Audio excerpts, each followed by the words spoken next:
ears, then you think about what are the sounds coming to.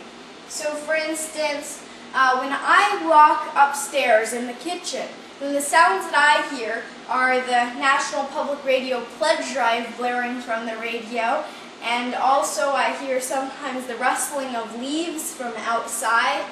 I hear also probably the tap water running, and maybe something's bubbling on the stove. So think about the different sounds. When you walk through your kitchen, when somebody's cooking, what do you hear?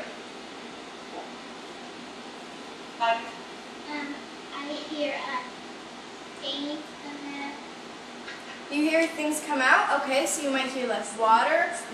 And steam, you would see steam, very good. Okay. Right. Austin is falling on the ground. Oh, I'm sorry? Pots and pans falling on the ground. Pots and pans falling on the ground. Yes, that is a very good idea of sound for a kitchen. So you might hear pots and pans on the ground. You might hear silverware being kind of clanging together. So when you hear all these different sounds, you can write about them descriptively. So let's say you're writing about your kitchen, then you can think about what it sounds like, what it looks like, what it feels like, etc. So remember our creature entered the area sentence. How could we revise that to make it more descriptive? We can improve the creature sentence by specifying words. So is the creature a human, an animal? Let's say that this creature is an animal. This is a somewhat more specific noun, but what kind of animal? So let's look at some different, a few animals. These are just a few, kind of random. They look like mostly rodents actually.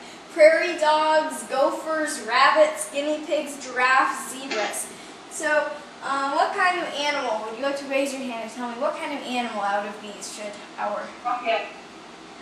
Guinea pig?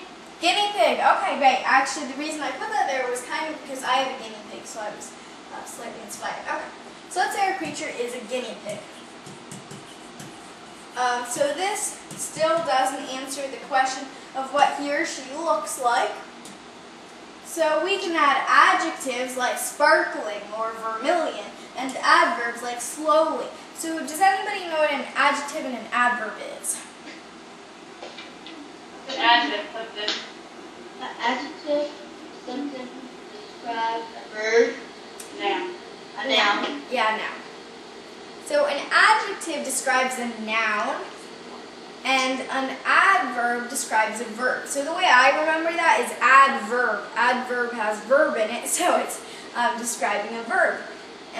So that's kind of how I remember it, and you can remember it a way that helps you. So some examples of adjectives would be like bright.